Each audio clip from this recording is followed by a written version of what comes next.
আল্লাহ রাব্বুল আলামিন বলেন, কিতাবুন আনজালনাহু ইলাইকা লিতুখরিজান নাসা মিনাজ যুলুমাতি ইলান নূর।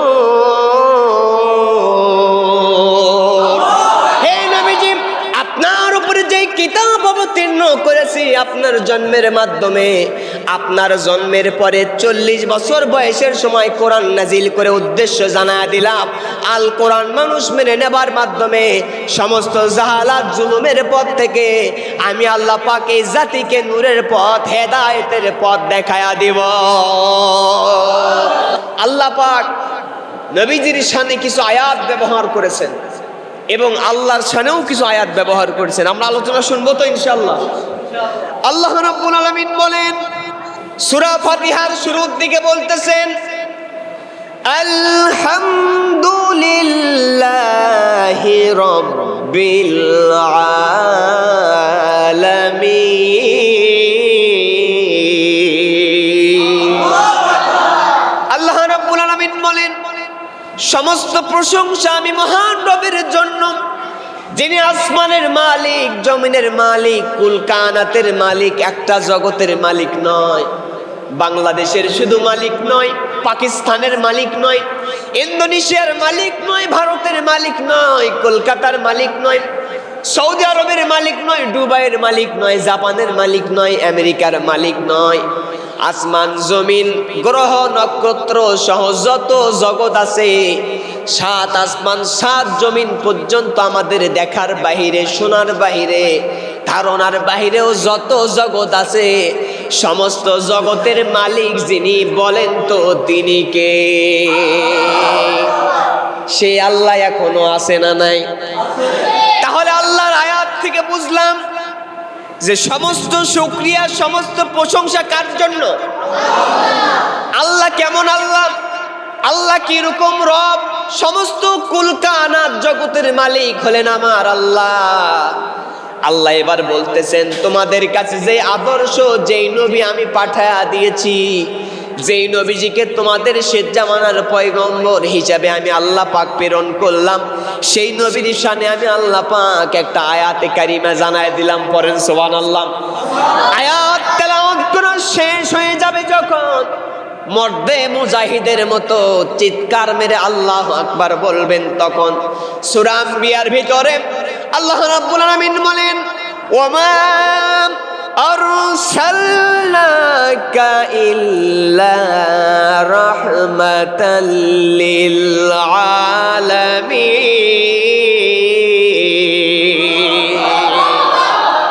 আল্লাহ রাব্বুল আলামিন বলেন, ওমা আরসালনাকা, হে নবী আমি আপনাকে প্রেরণ করিনি, আমি আপনাকে পাঠিয়ে দেইনি। ইল্লা হরফে ইস্তিসনা ব্যবহার করেছেন। আরবি গ্রামেটিক্যাল অনুযায়ী হরফে ইস্তিসনা ব্যবহার করবার কারণে পরের যে শব্দ আসে, আল্লাহ পাক বুঝায়, হে নবীজি আপনাকে আমি প্রেরণ করিনি, কিন্তু একটা উদ্দেশ্যে প্রেরণ করেছি। আমি রব হলাম যত এরিয়া পর্যন্ত রব্বুল আলামিন, আর আপনি নবীজি মুহাম্মাদুর রাসূলুল্লাহকে তত এরিয়া পর্যন্ত আমি রব রহমত করে নাজিল পাঠায়া দিলাম। তাহলে আমার রব হলেন তামাম কুল কায়নাতের মালিক, আর আমার আপনার নবীজি হলেন তামাম কুল কায়নাতের জন্য রহমত। সুবহানাল্লাহ কোন। এই জন্যই তো আমরা এত জুলুম করি, নির্যাতন করি, গুনাহ করি, অপরাধ করি। আমরা কত মানুষের হক নষ্ট করে ফেলি, দিনে দুপুরে কত অন্যায় করতেছি, ভাইয়ের সম্পদ মেরে খাই, বোনের সম্পদ মেরে খাই, স্ত্রী পরিবার পরিজনকে পর্দায় রাখি না, 5 ওয়াক্ত নামাজ আমরা আদায় করি না, শুধু জুমার দিনে আসে এমন মুসল্লি আছে না নাই? কথা কয় না? সম্মানিত উপস্থিতি, আল্লাহর নবীজির কারণে, তার রহমত হবার কারণে, তার দামি উম্মত হবার কারণে আল্লাহর পক্ষ থেকে বড় বড় গজব আমাদের উপরে নাজিল হয় না।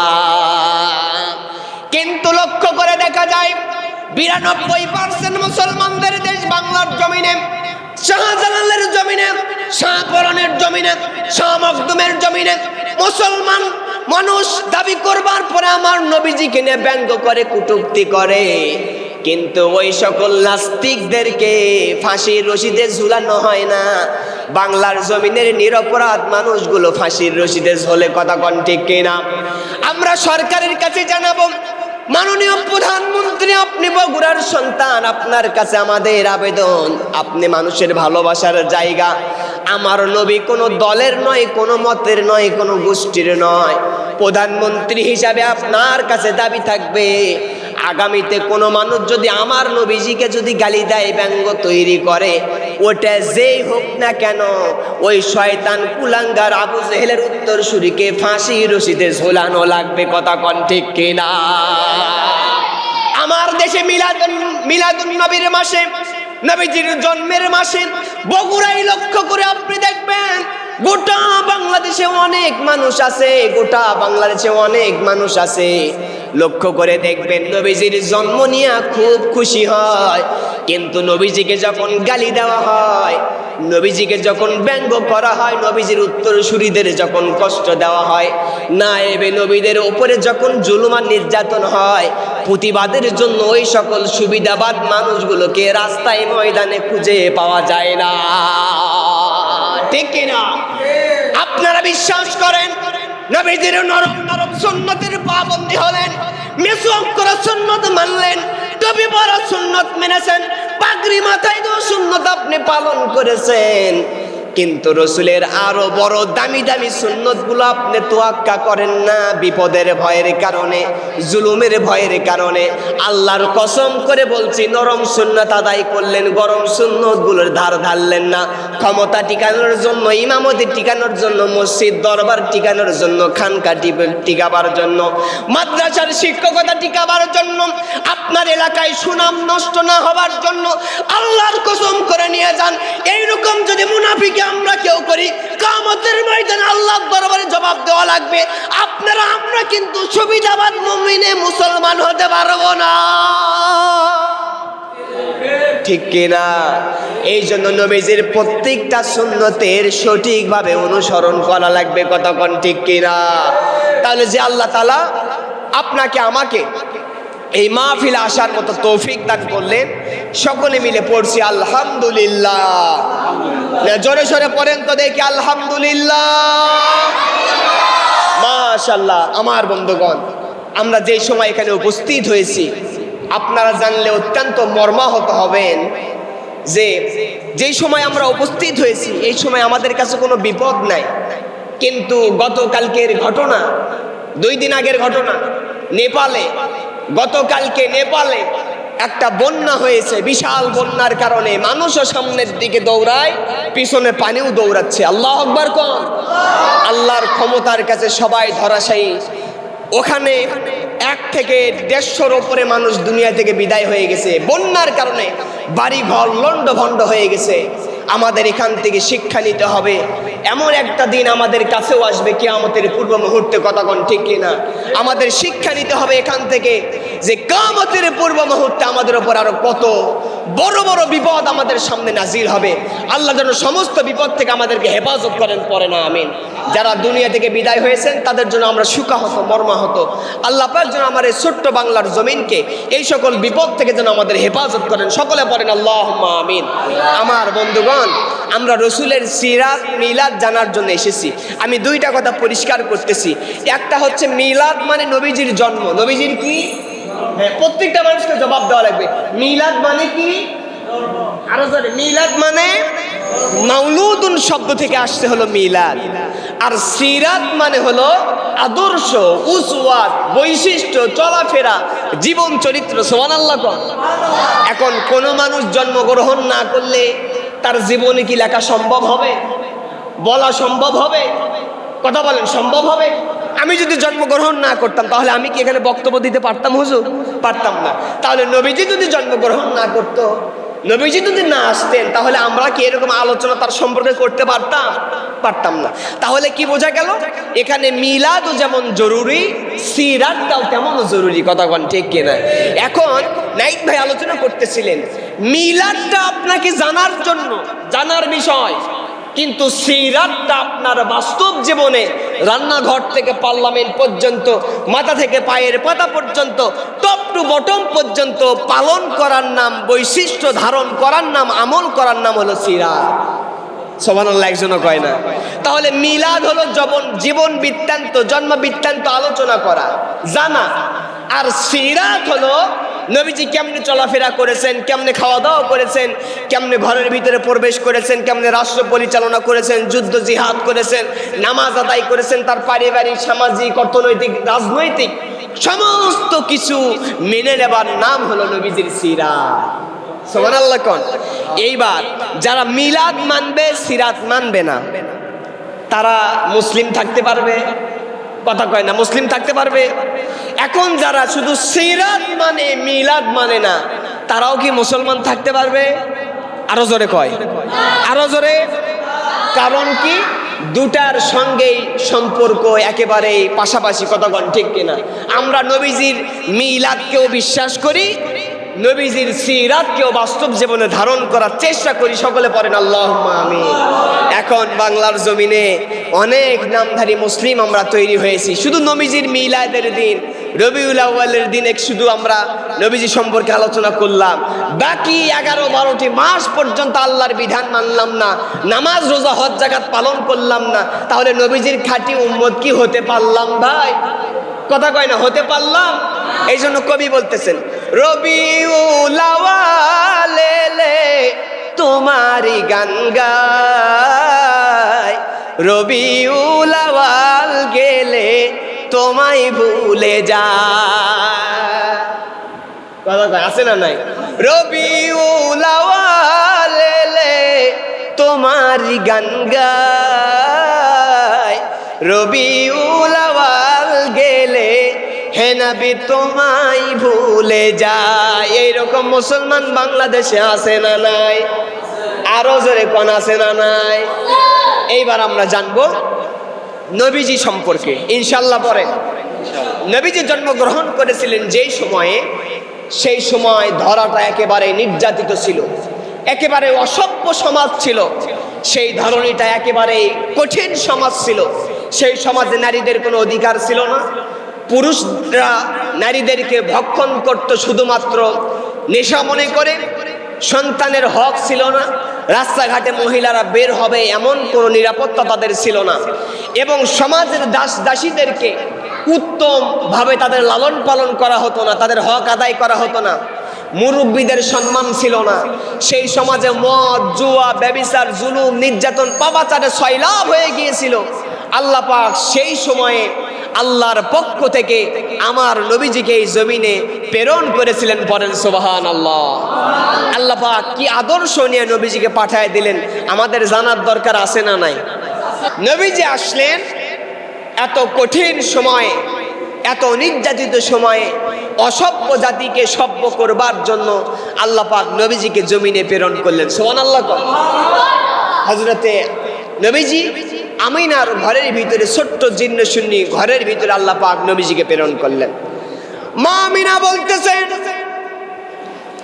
আমার সন্তান আখিরি জামানার পয়গম্বর জনাবে মুহাম্মদুর রাসূলুল্লাহ সাল্লাল্লাহু আলাইহি ওয়াসাল্লাম যখন দুনিয়াতে আগমন করবেন, দুনিয়াতে আগমন করার জন্য যেই সময় পৃথিবীতে আসবেন, নবীজি আগমন করবার পূর্বে কিছু আলামত, কিছু সিম্পটম, কোনো কিছু লক্ষ্য করেছিলাম। পড়েন সুবহানাল্লাহ।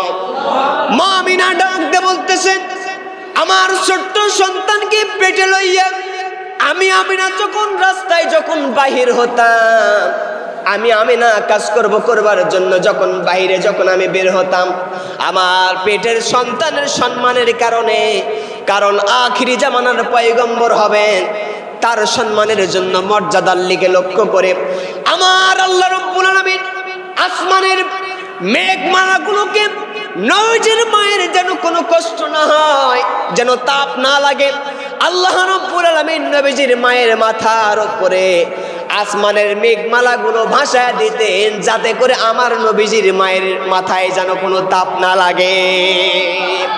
শুধু তাই নয়, সিরাতের বর্ণনা খুঁজবেন, সিরাত ইবনে হিশাম খুঁজবেন, সিরাতে মুস্তাফা নামক নবীজির জীবনী নামক কিতাবগুলো আপনি খুঁজবেন।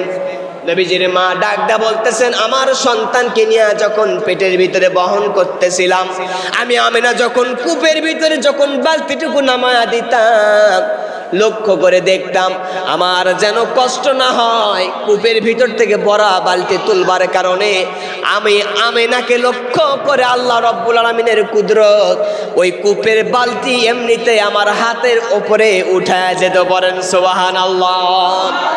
শুধু তাই নয়, হযরত নবীজির আম্মা জান মা আমিনার শরীর থেকে, তার দেহ মোবারক থেকে সুঘ্রাণ বাহির হইতে থাকে। নবীজির দাদা আব্দুল মুত্তালিব ডাকতে বললেন, বৌমা, তোমার চেহারা থেকে, তোমার শরীর থেকে এত সুন্দর সুঘ্রাণ বাহির হয় কেন? কারণ কি, মহিলা মানুষ তো সুঘ্রাণ দেওয়া উচিত নয়, সেন্ট পারফিউম ব্যবহার করা উচিত নয়।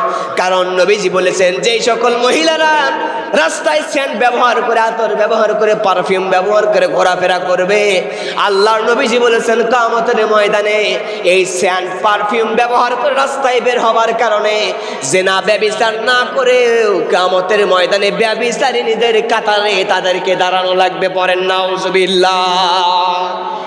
আব্দুল মুত্তালিব ডাক দিয়ে বলতেছে, বৌমা, তোমার শরীর থেকে এত সুন্দর সুঘ্রাণ বাহির হয়, মক্কার কোন দোকান থেকে তুমি আতর কিনেছো, পারফিউম কিনেছো, একটু জানায় দাও। মা আমিনা ডাক দিয়ে বলতেছেন, শ্বশুর আব্বা, আপনার ছোট্ট নাতি, এই এতিম নাতি যেই দিন থেকে আমার পেটের ভিতরে এসেছে, আমি আমিনা লক্ষ্য করে দেখেছি, বুঝতে পারতেছি, সেই দিন থেকে আমি আমিনা আমার শরীর থেকে অনেক সুঘ্রাণ বাহির হয়।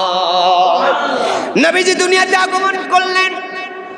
এতিম নবীজি আগমন করবার পরে নবীজির আগমনের কারণে নবীজির চেহারা এত সুন্দর ছিল, নবীজির পুরা ঘর যেন আলোতে আলোকময় হয়ে গেল। সুবহানাল্লাহ পড়েন। নবীজির মা ডাক দিয়ে বলতেছে, নবীজির আলোর কারণে, চেহারার সৌন্দর্যের কারণে আমি সিরিয়ার ওই রাজপ্রাসাদ গুলো দেখতে পেয়েছিলাম। নবীজি পৃথিবীতে আগমন করলেন। পৃথিবীতে আসবার পরে ছোট্ট মানুষ দুনিয়াতে আসলেন, এতিম মানুষ দুনিয়াতে আসলেন। নবীজির দাদা আব্দুল মুত্তালিব, এইবার ওই জামানায় ওই জাতির উপরে তাদের একটা নিয়ম ছিল, সন্তান জন্মগ্রহণ করলে উচ্চ ভালোবাসা শেখানোর জন্য, সন্তান সুঠামদেহী হবার জন্য তারা এলাকায় পাঠায়া দিতেন, তারা নির্দিষ্ট একটা গন্তব্যের দিকে পাঠায়া দিতেন, ধাত্রীর বাড়িতে তারা বসবাস করতো। আল্লাহু আকবার কোন। নবীজির দাদা আব্দুল মুত্তালিব চতুর্দিকে সংবাদ ঘোষণা করে দিলেন, আমার ছোট্ট একটা নাতি আছে, যেই নাতির বাবা নাই, তেমন কোনো টাকা পয়সা নাই, তোমাদের যাদের দয়া মায়া হয় নিয়ে যাবা। আমার নবীজির বাবা নাই, সেজন্য টাকা পয়সা নাই, তেমন হয়তো টাকা পয়সা দিতে পারবে না। যতগুলো ধাত্রী মক্কার জমিনে আগমন করেছিল, তাদের লোকালিটি থেকে, তাদের এলাকা থেকে সমস্ত বড় লোকদের সন্তানগুলোকে তারা নিয়ে চলে গেল। কিন্তু আমার নবীজির বাবা না থাকবার কারণে, ইতিম হবার কারণে, আমার নবীজির টাকা পয়সা না থাকবার কারণে, বিশাল ধন সম্পত্তির মালিক তার ফ্যামিলি না হবার জন্য কোনো মানুষজন নবীজিকে যখন নিল না, শেষ পর্যায়ে হযরত হালিমাতুস সাদিয়া রাদিয়াল্লাহু তাআলা আনহা, তিনি শেষ পর্যায়ে তার উট দুর্বল থাকবার কারণে তিনি মক্কার বাজারে প্রবেশ করলেন। রাসূলুল্লাহর ঘরের ভিতরে ঢুকবেন, স্বামীকে ডাকতে বলতেছেন, স্বামী গো, আজকে আমরা অনেক দেরি করে ফেলেছি, আমাদের দেরি হয়ে গেছে। স্বামীও ডাকতে বলতেছে, শেষ পর্যায়ে যে সন্তান পাবো নিয়ে চলে যাব, আল্লাহ বরকত দিলে এতে বরকত দিতে পারে। কথা কোন ঠিক কিনা? নবীজিকে কোলের উপরে উঠালেন। হালিমাতুস সাদিয়া বলতেছেন, ছোট্ট সন্তান মুহাম্মদুর রাসূলুল্লাহকে যখন কোলের উপরে উঠে আনিলাম, আমি হালিমা লক্ষ্য করে তাকায় দেখলাম আমার স্তনের ভিতরে দুধ ছিল না। ছোট্ট সন্তান মুহাম্মদুর রাসূলুল্লাহ সাল্লাল্লাহু আলাইহি সাল্লামকে কোলে নেবার সঙ্গে সঙ্গে আমার স্তনের ভিতরে আল্লাহ পাক দুধে ভরপুর করে দিয়েছে। যেই উট দুর্বলতার কারণে মক্কার জমিনে আমি প্রবেশ করতে দেরি হয়ে গিয়েছিলাম, ছোট্ট সন্তান রাসূলুল্লাহকে নেবার সঙ্গে সঙ্গে আমি হালিমাতুস সাদিয়া লক্ষ্য করে তাকা দেখলাম আমার উট আগের চাইতে অনেক সবল হয়ে গেছে। পিছনে পিছনে ফিরে আসলাম, আমার সামনে যতগুলো উট নিয়ে পূর্বের ধাত্রীরা সন্তানগুলোকে নিয়ে যখন আসতেছিল, ছোট্ট সন্তান মুহাম্মদুর রাসূলুল্লাহ, আসমান জমিনের কুল কায়নাতের জন্য যিনি রহমত, তার উটের উপরে নেবার কারণে উটের শক্তি এত বেড়ে গেছে, জনাবে মুহাম্মদুর রাসূলুল্লাহ সাল্লাল্লাহু আলাইহি সাল্লামের কারণে সবার আগে এই দুর্বল উটটি বাড়ি পর্যন্ত ফিরাইয়া দিতে সক্ষম হয়েছে। শুধু তাই নয়, হযরত হালিমাতুস সাদিয়ার বাড়িতে যখন রাখলেন, গাছ ফলমূল ছিল না, পাতা ছিল না, শুকনা পাতাগুলো সবুজ হয়ে গেল, ঘাস জন্মাতে শুরু করে দিল, চতুর্দিকে রহমত আর বরকত আসা শুরু করে দিল। আপনারা চিৎকার মেরে জবাব দেন, নবী যে কুল কায়নাতের জন্য রহমত, এই কথা বলেছেন কে? আরো জোরে বলেন কে? আয়াতটুকু যারা পারবেন আমার সঙ্গে জবানের সঙ্গে ঠোঁটটুকু লাগায়া সবাই মিলে মোহাব্বতে একটু পড়েন, ওয়ামা আরসালনাকা ইল্লা রাহমাতাল লিল আলামিন। আল্লাহ বলেন, হে নবীজি, আমি আপনাকে জগৎ সমূহের জন্য, যত জগতের মালিক হলাম আমি আল্লাহ, সমস্ত জগতের রহমত আপনারে বানায় দিলাম। আল্লাহু আকবার। নবীজির জন্ম আমরা অল্প কিছু শুনলাম, টাচ দিলাম। নবীজি আগমন করবার পরে সমাজ অসভ্য সমাজ ছিল। নবীজির বাল্যকাল চলতেছে, নবীজির কিশোর কাল চলতেছে, শৈশব কাল চলতেছে, কিশোরে পদার্পণ করলেন, যৌবনে পদার্পণ করলেন। দীর্ঘ 40টি বছর পর্যন্ত নবীজি শুধুমাত্র চিন্তা ভাবনা করলেন সমাজ নিয়ে, জাতি নিয়ে, এলাকা নিয়ে, গোত্র নিয়ে, দেশ নিয়ে। এই চোরের পৃথিবী, চোরের সমাজ, ডাকাতের সমাজ, জুলুমবাজের সমাজ কেমনে দূর করা যায়, কেমনে নির্মূল করা যায়, কেমনে শান্তি আনা যায়? বলেন তো, শান্তি আনা সম্ভব কেবলমাত্র কার বিধান দিয়া? নবীজির শৈশব চলতেছে, কৈশোর পার হচ্ছে, যৌবনে পদার্পণ করলেন। 25 বছর বয়সের সময় হযরতে খাদিজা রাদিয়াল্লাহু তাআলা আনহাকে, 40 বছরের একজন বৃদ্ধা নারীকে তিনি বিয়ে করলেন। সুবহানাল্লাহ। আরো জোরে বলবেন না সুবহানাল্লাহ? এরপরে নবীজি 25 বছর বয়সে যখন বিবাহ করলেন, খাদিজার সমস্ত সম্পদগুলো নবীজির কদমে তিনি দান করে দিলেন। সুবহানাল্লাহ কয় না? আবু জেহেল খালি খ্যাপে, এত সম্পত্তির মালিক খাদিজা, দুনিয়াতে আর কোনো মানুষ পাইল না, এতিম মানুষকে বিবাহ করলো। যেই চোখ আল্লাহ এবং রসুলকে চিনেছে, ওই চোখ দুনিয়ার কোনো লোভ লালসার দিকে যাইতে পারে? আরো জোরে কোন যাইতে পারে? হযরতে খাদিজা রাদিয়াল্লাহু তাআলা আনহা নবীজির সঙ্গে বিবাহ বন্ধনে আবদ্ধ হলেন। নবীজি এর ভিতরে সমাজ পরিবর্তন করবার জন্য তিনি চিন্তা ভাবনা করেন। এমনকি 40 বছর নয়, 17 বছর বয়সে একটা সংগঠন তৈরি করেছিলেন।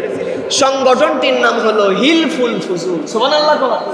এই জন্য যুবকরা আপনাদের সন্তানদেরকে উৎসাহ দিবেন, কোনো মাদকের সঙ্গে যাওয়ার জন্য নয়, টিভি সিনেমা মোবাইল কেনার জন্য নয়। সন্তানদের উৎসাহ দিবেন যে 17 বছর 15 বছর হয়েছে, সমাজ পরিবর্তনের জন্য হিলফুল ফুজুল গঠন কর। আল্লাহু আকবার কর। আমি আমার গ্রামে করোনার ভিতরে সব ছেলে মেয়ে যখন গ্রামের আঙ্কেলদেরকে নিয়ে, ভাইদেরকে নিয়ে, সবাই তো গ্রামে বন্দি, ঠিক কি না? একেবারে প্যাকেট। 20 সালে আমরা একটা হিলফুল ফুজুল গঠন করেছি। আলহামদুলিল্লাহ, আপনারা দোয়া করবেন। আমার জন্মস্থান গ্রামে এখন পর্যন্ত 20 সালের পর থেকে আমার গ্রামে কোনো বিবাহ অনুষ্ঠানে গান বাজনা, হলুদ মাখামাখি আর হয় না। আল্লাহু আকবার বলবেন না? সুবহানাল্লাহ। আল্লাহ যেন আমাদের এই সংগঠনকে যেন টিকায় রাখেন, পড়ে না আমিন। নবীজি 17 বছর বয়সে কি করলেন? হিলফুল ফুজুল সংগঠন করলেন। কয়েকটা তাদের উদ্দেশ্য ছিল, সমাজ থেকে অন্যায় দূর করবে, যেই জায়গায় অন্যায় হবে সেই জায়গায় প্রতিবাদের চেষ্টা করবে, মক্কার বাহির থেকে লোকজন আসলে তাদের মাল সম্পদ হেফাজতের চেষ্টা করবে, তারপরে গরিব দুঃখীদের পাশে দাঁড়াবে। এরকম ভালো ভালো কাজ নবীজি 17 বছরে করলেন। তারপরেও দেখলেন সমাজ থেকে অন্যায় দূর হয় না। হারে নারী নির্যাতন হয়, নারী হরণ হয়, হত্যা হয়, জুলুম হয়, কেস কাছারি, মামলা হামলা, ধর্ষণ দিয়ে সয়লাভ হয়ে যায়, সমাজ ভালো হয় না। বলেন তো আল্লাহর বিধান ছাড়া কি এই জমিনে সমাজ ভালো করা সম্ভব? কথা কয় না সম্ভব? রামিসা হত্যা হয়েছে ধর্ষণ হওয়ার পরে, কথা কন ঠিক কিনা? মাগুরার আসিয়া নামের একজন ছোট্ট একটা মেয়েকে আমরা হারিয়েছি, বিচার পেয়েছে? কথা কয় না বিচার পেয়েছে? না পাওয়ার কারণ কি? জেনা করলে সঙ্গে ছাড় করে দিতে হবে, বিবাহিত মানুষ হলে দুনিয়া থেকে বিদায় করে দিতে হবে। মাননীয় প্রধানমন্ত্রী আপনি দায়িত্ব নিয়েছিলেন, আপনার কাছে আর একবার আমরা মনে করে দিতে চাই, একজন হত্যাকারী জেনাকার খুনির বিচার কোরআনের ভিত্তিতে করেন, বাইতুল মুকাররমের সামনে খোলা ময়দানে ফাঁসির রশিতে ঝুলান। আগামী দিন থেকে কোনো দর্শক কোনো খুনিকে বাংলার জমিনে আর খুঁজে পাওয়া যাবে না। কতক্ষণ ঠিক কিনা? এই কথা এই জন্য একটু শক্ত করে বললাম, আমার হৃদয়েও ব্যথা। কার হৃদয়ে ব্যথা? আমার হৃদয়েও ব্যথা। কোরআন শরীফ আমার সামনে, আপনারা হয়তো বলতে পারেন হুজুর আপনি হয়তো চাপাবাজি করবার জন্য, ময়দান ক্লিয়ার করবার জন্য, ময়দান জমানোর জন্য আপনি হয়তো বলবেন না।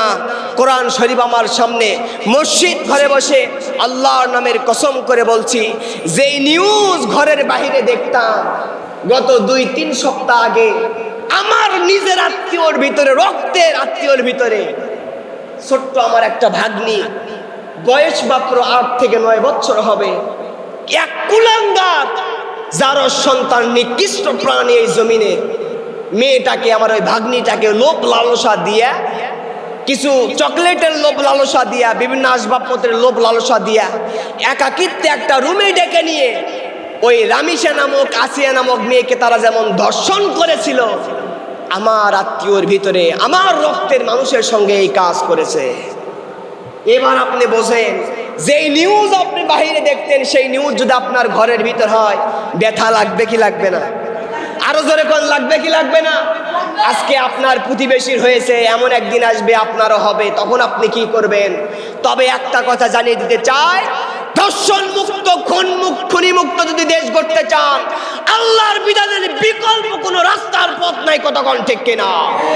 আমার বন্ধুগণ, সম্মানিত উপস্থিতি, শরীফ শহীদ ওসমান হাদি ভাই দুনিয়া থেকে বিদায় হয়ে গেছে, আমরাও তার খুনের বিচার চাই। কতক্ষণ ঠিক কিনা?